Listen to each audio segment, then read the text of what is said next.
This is Max Shows for Pro Boxing Fans. Delighted to be joined by Nova Sports' Napa. Obviously, we're here tonight. It is 2 a.m. in the morning. I won't keep you too late. But I just want to touch on, before we get into this fight week, obviously, you've been away in Libya. Jerome obviously didn't get the win, but such a great stage for him to be on. And as his manager, how proud of you for him to be on that stage? Yeah, man, look, very hard to turn down a WBA in a world title fight. And it was a world title eliminator to fight Bivol. So opportunity we couldn't really say no to. Didn't get the win, but he was handsomely paid, and we'll roll the dice again soon. Yeah, definitely. Just speak to me about, obviously, we see the fighters in the ring, but obviously you're the behind the scenes, and I heard you saying how many countries you've travelled to these past few weeks. It must be a tough job, surely. Is tough the right word? No, it's not easy. Listen, I love boxing. So even when things are tough, I enjoy it because I enjoy the field that I'm in. But what I don't like is the long flights.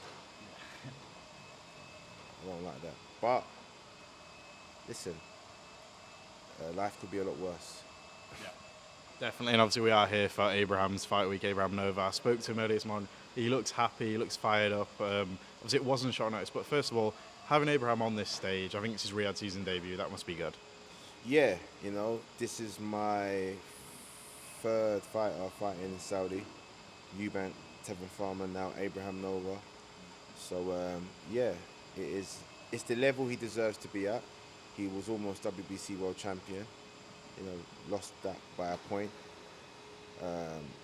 Had a knockdown scored that I don't believe was a knockdown. If he won that round, he would have been WBC world champion. So he feels that this is where he belongs. Raymond Ford is the guy in front of him. Very skillful fighter, fast, slick. But he's new to the 130 division. So Abraham needs to go in there, impose his strength, impose his size, and make it a fight, not a chess match. Yeah, definitely. And obviously, Abraham is the late notice opponent. It's supposed to be Anthony Kakachi. Again, just behind the scenes, how do these decisions get made? Is it you who goes to Abraham? Who makes these decisions to take a late minute fight? Promoters reach out, see what fighters you've got available. I also stay on top of these things when I hear anyone dropping out, and I have a fighter in and around that weight, and I know that they're in the gym. I'll put my fighter forward quickly before any decisions get made. So yeah, you just got to be sharp and on the ball. Was there any doubts from him, or did he want to take it straight away? No, he won't take straight away. It was just the money. Yeah, he won't take straight away. Yeah, definitely. I do want to touch on, obviously, like you mentioned, Raymond Ford, obviously a brilliant opponent. I'm sure you saw Shakur Stevenson, he's saying he's one of the best in the world. Is this what you guys are coming in for, one of the best fighters in the world? Is this what you as a team expect? At this level, that's what you're going to face. You're going to face other guys that have aspirations to be 1, 2, 3-time world champion, multiple weight world champion at this level. That's what Raymond Ford's trying to be a 2-time world champion. So there's no easy pickings at this level in Riyadh season and all of that. So Abraham believes this is the level he's at. I believe this is the level he's at. Raymond Ford is the guy in front of us, and we're looking to go straight through him. Yeah, now I imagine you're probably getting sick of getting asked about this, but I do have to ask, obviously, the Eubank Benn rematch has been announced. First of all, obviously it was supposed to be September 15th. What is the reason it's been pushed back those 2 months? Is it your side? Is it the promotions not finding an agreement? Why has it been pushed back? Some miscommunications, but look, big fights are hard to make happen. And even the first fight took forever to make happen. So to be fair, the second fight is pretty quick, yeah, compared to how long the first fight took. So at the end of the day, we're here now. I'm just happy that Conor agreed to the later date. Chris is ready to go, and let's give the fans what they want to see. Will Ben Shalom be involved, or? Yeah. Perfect. And then, is there any chance, obviously, was there speak maybe over a time? Obviously, it would be a good way to go out with that first win. Could this be Chris's last fight? When will be the end of Chris Eubank Jr.'s career, do you think? Everyone needs to remember that Eddie Hearn is one of the greatest promoters England's ever produced, but he's not the spokesperson of Chris Eubank Jr. So the retirement talk needs to stop. Eddie, some things that he says is not what. It has to come from myself, has to come from senior, Junior, or anyone in and around our team. We've not said that. After Conor Benn, we're moving on to another big fight. You did mention his name. I don't know if you know any more than us. Do you think Senior may be there from the start of this fight? I know obviously you spoke about the rematch. Do you think there's a likelihood of him being there, backing Chris from the start? Yeah, hopefully. I feel that when Senior's there, it gives Chris this extra spark. So yeah, we need him there. Yeah, definitely. And like so much was spoken about after the fight, the hospital and stuff. First of all, can you open up on that? And obviously, I may be wrong here. Are the terms the same in terms of rehydration cause? Is it the same? Yeah, Eddie didn't want to give the fight to Conor Benn without it because I don't think he's confident in Conor Benn getting the win without those terms. But with those terms, we won once and we'll win again. And Chris deserves full credit for the win. I don't want to hear he was a welterweight. I don't want to hear you should have done it in September. It's not fair. You made him wait. I don't want to hear any excuse. Chris wins need full credit because everything they asked for, they got it. Yeah, now while I've got you, obviously, you speak about the Conor fight and you speak about big fights after that. What is that? Could it maybe be a Canelo, maybe a Billy Joe? What names do you want to see Chris in there with? Canelo's the big one next. Billy needs time to lose all that weight around his stomach. So we'll probably... The problem is, Canelo's fighting Crawford, right? And Crawford has got Bomac. Bomac is an exceptional trainer.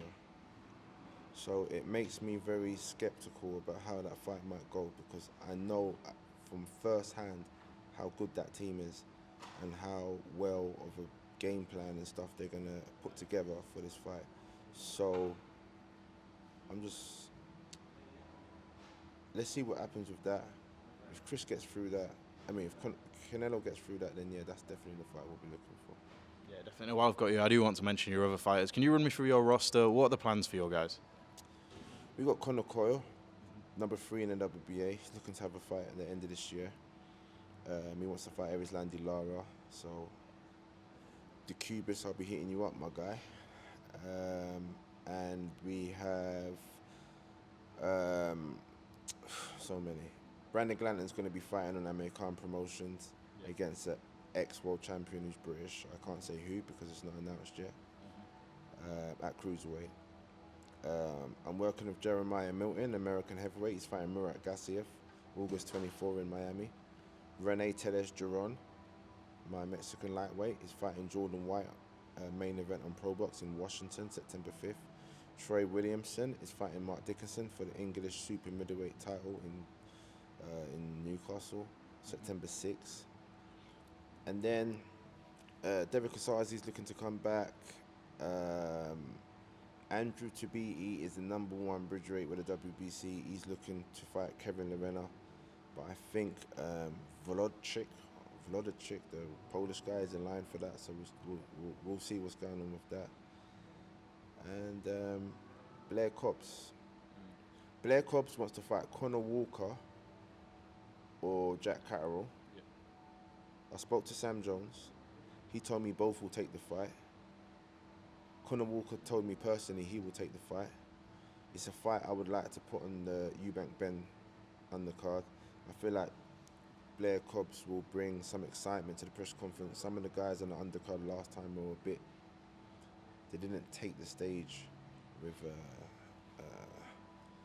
didn't make enough noise.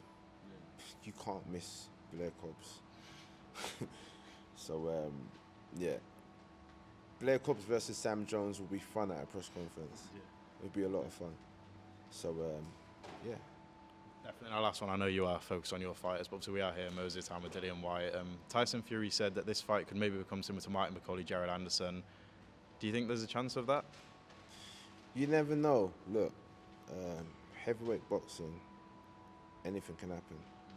Dillian Whyte is a vicious body puncher and the tenacious power he has in his left hand, so you don't know. I was sat ringside watching Derek Chisora on his way to a points victory against Dillian Whyte, then kaboom, big left hook fight over. Same thing as when he dropped Joseph Parker with it when they fought. Same thing when he hurt and dropped multiple times Povetkin. Same thing with Marcus Brown, I think it's not, wasn't it? Something Brown, Australian. Lucas Brown. So no, Marcus Brown is the American. Yeah, so you never know. And as well, Dillian is very ticked off because he fully feels like he's the opponent, and I don't think he's used to this type of treatment. You know, you get that with some of the fighters. You know, you're in the fight hotel with all the other fighters, and your opponent's in another fancier hotel and all of this stuff. And Dillian's thinking, I'm the one that's fought Tyson Fury. I'm the one that's fought all these ex-world champions. Like, what the hell? Yeah. But Moses Itauma is a special talent. He's better than any heavyweight England's ever produced at the age he's at. No heavyweight at 20. Lennox Lewis, Anthony Joshua, Tyson Fury, they weren't as good as Moses Itauma at 20. All Daniel Dubois. How is that going to go on? That all depends on how Queensberry match him. Is this the correct thing to do? I don't know. That's what makes it an exciting fight. I don't know, but it's going to be great to watch. I wouldn't bet on it. It's like this: if Dillian fights like how he fought Chisora and Brown and all of that stuff, we've got one hell of a fight. If Dillian fights like how he fought Tete, then I would say Moses. But the best Dillian versus the best Moses, we don't know, because Moses is just blasting guys out of it, so we don't know. Is it because he's just too good, you know? He beat the guy that Hrgovic beat in 2 rounds, the Dempsey. Is it 2 rounds, right? I think it was first. First round, maybe. Yeah, one round, 2 rounds. And Hrgovic is a bigger guy, you know, and he took 12. So what does that mean? Is it because this guy's on another level or what? We don't know. We're going to see. So I don't know. I'm on the fence. I know both guys. I think that's what's messing up my brain. Definitely, Napa. Thank you very much for your time. I won't keep